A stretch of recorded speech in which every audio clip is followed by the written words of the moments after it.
사람이 이게 그냥 그러는 게 아니야.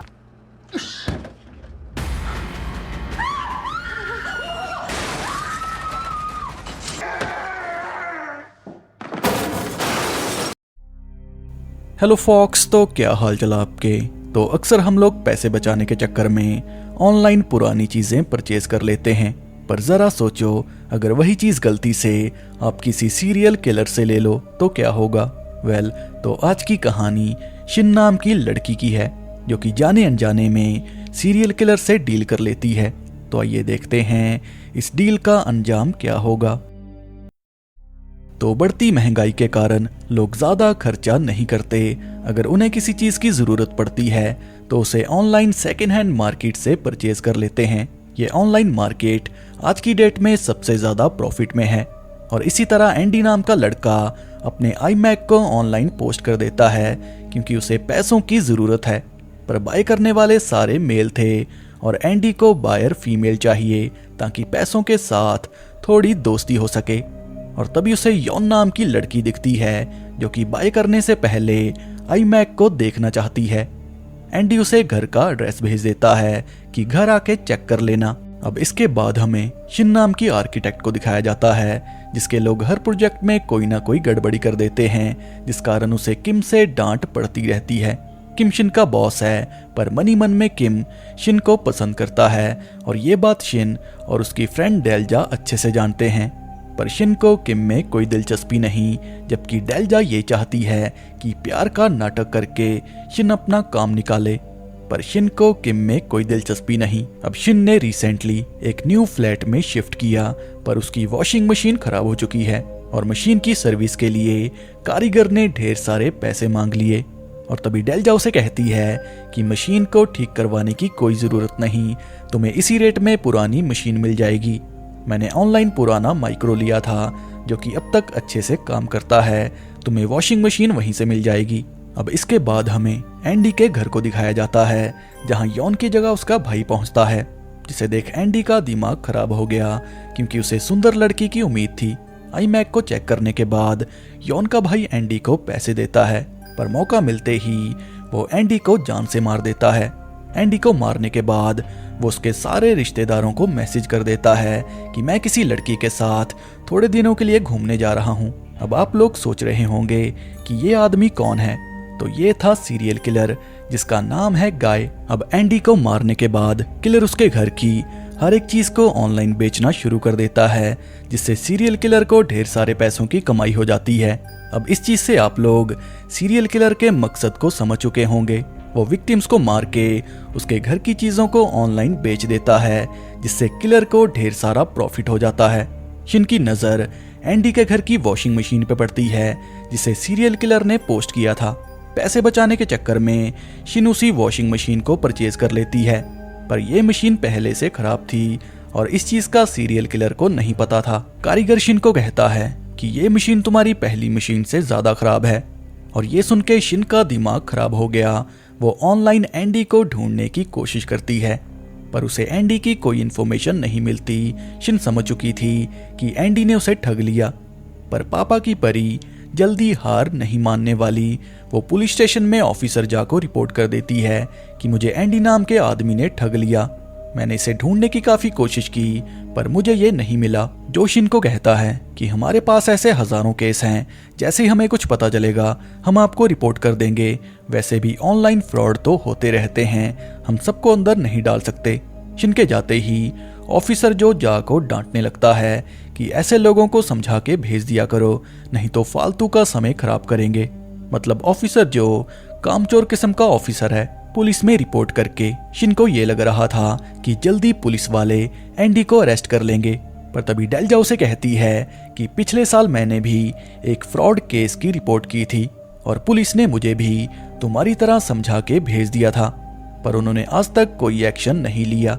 ये सुन के शिन को गुस्सा आ जाता है कि मैं तो पुलिस के भरोसे बैठी थी, ये डेल्जा की बच्ची शिन को ले डूबेगी। वॉशिंग मशीन की वजह से शिन का काफी समय बर्बाद हो चुका था और समय को बचाने के लिए वो नई मशीन को परचेज कर लेती है, पर इसमें काफी खर्चा हो गया। शिन फैसला करती है कि वो आसानी से एंडी को नहीं छोड़ेगी।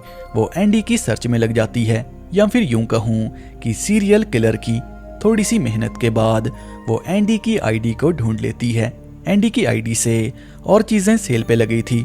शिन जल्दी से कमेंट कर देती है कि ये बंदा स्कैमर है, इससे कुछ मत लेना। पर शिन को नहीं पता कि ये बंदा एंडी नहीं बल्कि सीरियल किलर है। शिन के कमेंट को देख किलर दूसरी आईडी से उसे धमकाने लगता है कि कमेंट को डिलीट कर दे, नहीं तो बुरा होगा। शिन और किलर के बीच शब्दों की जंग छिड़ जाती है। दोनों एक दूसरे को धमका रहे थे। किलर ने शिन को वार्न कर दिया कि मरते दम तक तू मुझे याद रखेगी, पर शिन ने बात को मजाक में ले लिया।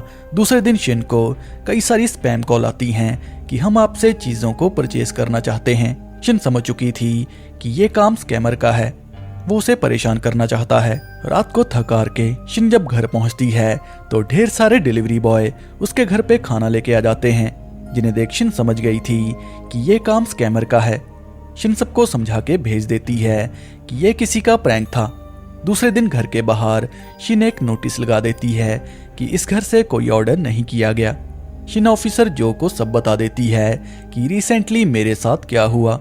जो शिन को कहता है कि तुम अपना फोन नंबर चेंज कर लो, मैं केस की अलग से इन्वेस्टिगेशन करूंगा। जहाँ से एंडी के घर का एड्रेस लेके जो उसके घर पहुंचता है, पर मकान मालिक उसे समझा के भेज देती है कि एंडी घर पे नहीं है, वो जैसे ही घर आएगा मैं आपको इन्फॉर्म कर दूंगी। अब इसी रात शिन जब अपने घर पहुंचती है तो उसके घर का नोटिस गायब था, मतलब ये काम स्कैमर का है। शिन काफी परेशान हो चुकी थी और तभी जो उसे कहता है कि चिंता मत करो, हम उसे ढूंढ लेंगे। पर सोसाइटी के सीसीटीवी में स्कैमर की कोई फुटेज नहीं मिली और तभी फिर से फूड डिलीवरी के लोग आना शुरू हो जाते हैं, जिन्हें जो समझा के भेज देता है कि ये किसी का प्रैंक था। ऑफिसर जो आसपास के रेस्टोरेंट को इन्फॉर्म कर देता है कि यूनिट नंबर 302 के सारे ऑर्डर कैंसिल कर दो क्योंकि ये किसी का प्रैंक है। अब जो की बात मान के शिन ने फोन नंबर चेंज कर लिया और उसी दिन शिन के घर में सीसीटीवी गाय कैमरास को इंस्टॉल कर देता है। और ये सीसीटीवी दिखने में बिल्कुल ही अलग थे, इसे आम आदमी के लिए पहचानना मुश्किल है। सीसीटीवी गाय शिन को अपना कार्ड देके चला जाता है कि अगर कोई दिक्कत आए तो मुझे कॉल कर लेना। दूसरे दिन शिन की माँ उससे कॉल करके 1 मिलियन वॉन मांगती है कि मैंने किसी को पैसे देने थे, मैं तुम्हें उसका अकाउंट नंबर भेज देती हूँ, जल्दी से पैसे ट्रांसफर कर दो। शिन बिना सोचे समझे पैसों को भेजने वाली थी, पर तभी उसे शक हो गया। वो अपनी माँ से डैड के बारे में पूछती है कि डैड कहाँ पे हैं। माँ उसे कहती है कि वो तो काम से बाहर गए हैं। ये सुन के शिन समझ आती है कि ये तो स्कैमर है, क्योंकि कई साल पहले उसके पिता की मौत हो चुकी है। और एक बार फिर से शिन और किलर के बीच शब्दों की जंग छिड़ जाती है, जहाँ शिन ने किलर की ईगो हर्ट कर दी। रात को शिन के घर किलर ने लड़के भेजना शुरू कर दिए जो कि शिन को गलत तरीके से परेशान करने की कोशिश करते हैं, पर पुलिस की धमकी देके शिन ने सबको भगा दिया। किलर शिन को मैसेज करता है कि मेरे अकाउंट में 5 मिलियन ट्रांसफर कर दे, नहीं तो तकलीफें बढ़ा दूंगा। शिन काफी डर गई थी, पर वो पैसे ट्रांसफर नहीं करती। और तभी एक और लड़का उसके घर पहुंचता है जो कि जबरदस्ती घर में घुसने की कोशिश करता है, पर तभी ऑफिसर जो उसे दबोच लेते हैं, पर जल्दी उसे छोड़ दिया जाता है क्योंकि वो भी स्कैमर के स्कैम में फंस गया था। शिन जो उसे मदद मांगती है कि मैं ऐसी जिंदगी नहीं जी सकती, मेरी मदद करो, वो मेरे बारे में सब जानता है। शिन की हालत को देख जो एंडी के घर पहुंचता है, क्योंकि दोनों के हिसाब से ये काम एंडी का है। और तभी उन्हें एंडी के घर में उसकी लाश मिलती है, जिसे देख शिन की जान हलक में आ जाती है। एंडी की हालत को देख ऑफिसर जो किलर के पैटर्न को समझ चुके थे कि किलर विक्टिम्स के साथ क्या करता है, क्योंकि एंडी के घर का सारा सामान खाली था, किलर ने सारा सेल कर दिया। दूसरे दिन जो को हाइजिन नाम की लड़की मिलती है, जिसे कई दिनों से किलर ने बिल्कुल शिन की तरह टॉर्चर किया, यहाँ तक कि किलर इसे मारने घर तक आ गया। पर जैसे तैसे जान बचा के हाइजिन पुलिस स्टेशन पहुंची। ढेर सारे पुलिस ऑफिसर शिन के घर के आसपास थे, पर किलर कानून से 2 कदम आगे था। वो शिन के घर के आसपास था, पर पुलिस को कानों कान खबर नहीं। शिन काफी डरी हुई थी, क्योंकि एंडी की लाश को देख उसे किलर के दिमाग का पता चल गया। और तभी हमें किम को दिखाया जाता है, जो कि गलत समय पे शिन के घर आ गया, क्योंकि भाई साहब शिन को प्रपोज करना चाहते हैं। पर शिन इतनी डरी हुई थी कि वो किम को पीट के भगा देती है। किम के जाते ही शिन नोटिस करती है कि किलर उसके घर में आया था। वो शिन के सारे गैजेट को हैक कर चुका है।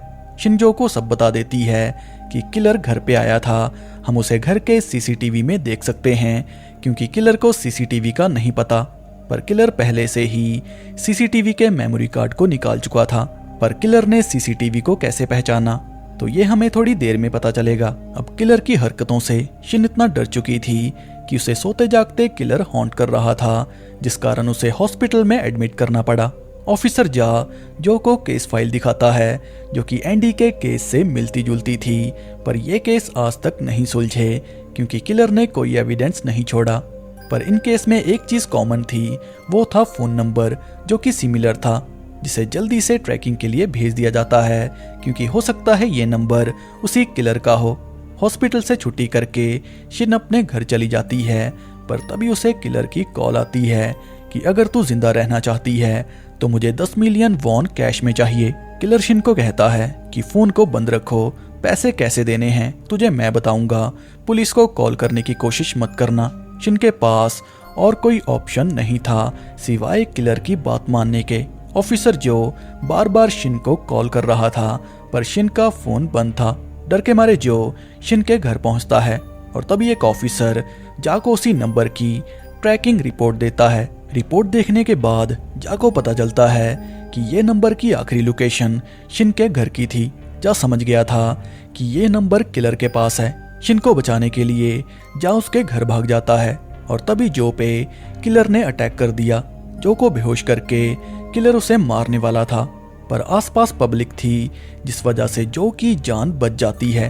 अब इस बंदे को हम लोग पहले देख चुके हैं, ये डिलीवरी बॉय बन के आया था, यानी कि तब से किलर इनके आसपास था।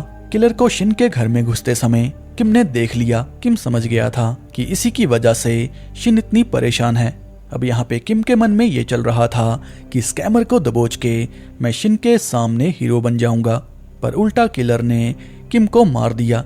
शिन जब घर पहुंचती है तो उसे किम की डेड बॉडी मिलती है, जिसके बाद किलर शिन के सामने आता है, जो कि और कोई नहीं बल्कि सीसीटीवी गाय था। तो अगर आपको याद हो तो शिन के घर में जो सीसीटीवी थे उसे आम आदमी के लिए पहचानना मुश्किल था, और किलर ने बड़ी चालाकी से मेमोरी कार्ड को निकाल लिया, क्योंकि सीरियल किलर ने ही सीसीटीवी को इंस्टॉल किया था। ऑफिसर को बेहोशी की हालत में मिलता है, और इससे पहले वो शिन को बचा पाता किलर उसे लेके भाग जाता है। अपनी गाड़ी में किलर का पीछा करता है, और तभी को होश आ गया। दोनों किलर के पीछे पड़ जाते हैं, और इसी बीच ऑफिसर और किलर की कार का एक्सीडेंट हो जाता है। शिन और बुरी तरह जख्मी थे, पर किलर फिर से भाग गया। कई दिन बीतने के बाद शिन ठीक हो चुकी थी, पर वो किलर के ट्रॉमा में थी। थोड़े दिन बीतने के बाद की डेथ हो जाती है, जिससे शिन और दुखी हो जाते हैं। और एक दिन मेट्रो में शिन कुछ लड़कियों को बात करते सुनती हैं, जो कि ऑनलाइन परचेजिंग के बारे में बात कर रही थी कि ये बंदा साउथ कोरिया छोड़ के जाने वाला है, ये अपने सारे सामान को बेचना चाहता है। और ये लाइन सुन के शिन के दिमाग की बत्ती जली, क्योंकि एंडी की आईडी में भी यही लाइन लिखी थी कि मैं साउथ कोरिया छोड़ के जाने वाला हूँ, इसलिए मैं अपने सारे सामान को बेचना चाहता हूँ। शिन समझ चुकी थी कि किलर ने नया शिकार ढूंढ लिया। शिनजो को कॉल करती है कि मैंने किलर को दबोचने का प्लान बना लिया, सीरियल किलर खुद हमारे पास आएगा। शिन अपनी फेक आईडी से ऑनलाइन सामान को परचेज और सेल करना शुरू कर देती है कि कभी ना कभी किलर हमें कांटेक्ट करेगा। धीरे धीरे कई दिन बीत जाते हैं, पर शिन और के हाथ कुछ नहीं लगता। पर एक दिन दोनों को सियोन नाम की लड़की मिलती है, जो कि साउथ कोरिया छोड़ने से पहले अपने सामान को सेल करना चाहती है। शिन अपनी फेक आईडी से सियोन से बात करती है, जहां दोनों दूसरे दिन मिलने का प्लान बनाते हैं। पर दूसरे दिन शिन को मिलने सियोन की जगह उसका भाई पहुंचता है, जो कि और कोई नहीं बल्कि वही सीरियल किलर था, जिसे पहली नजर में शिन ने पहचान लिया। शिन को डरता देख किलर को शक हो गया। वो जल्दी शिन को पहचान जाता है। किलर को देने के लिए शिन के पास पैसे कम थे। शिन उसे घर चलने को कहती है कि मैं घर से पैसे उठा के तुम्हें दे दूंगी। शिन जल्दी से को घर आने को कहती है कि किलर घर के नीचे है, और फोन कट होते ही किलर ने शिन पे अटैक कर दिया। वो शिन को बेहोश करके मारने वाला था, पर यह सब ट्रैप था। शिन पहले से रेडी थी, उसने बेहोश होने का नाटक किया, पर जल्दी किलर शिन को ढूंढ लेता है। किलर उसे मारने वाला था, पर तभी शिन उसे कहती है कि तुझे सीसीटीवी ने देख लिया। लेकिन इससे किलर का डर खत्म हो चुका था। किलर सोच रहा था कि जेल तो मुझे पक्का होने वाली है, तो क्यों ना शिन को मार के जेल जाऊं।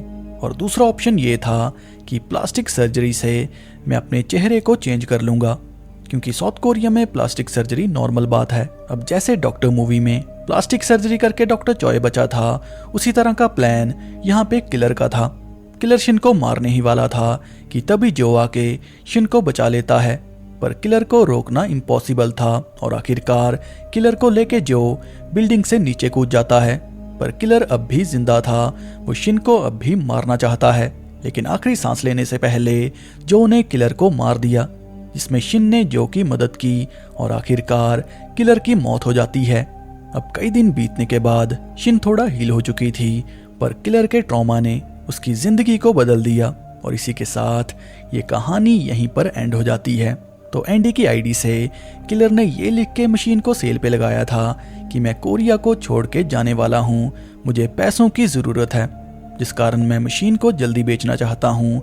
और यही चीज़ आखिर में किलर ने दूसरे विक्टिम की आईडी से लिखी, जिसे शिन ने पहचान लिया और इसी लूप के कारण शिन ने किलर को ढूंढ लिया। छोटे से लूप की वजह से किलर एक्सपोज हो गया। तो उम्मीद करता हूँ आपको कहानी अच्छी लगी होगी। डिटेल्स कुछ खास नहीं थी, क्योंकि मैंने स्टोरी के बीच में ही सब कुछ एक्सप्लेन कर दिया। तो अगर आपको ये वीडियो अच्छी लगी तो इसे लाइक, शेयर और चैनल को सब्सक्राइब करना ना भूलें।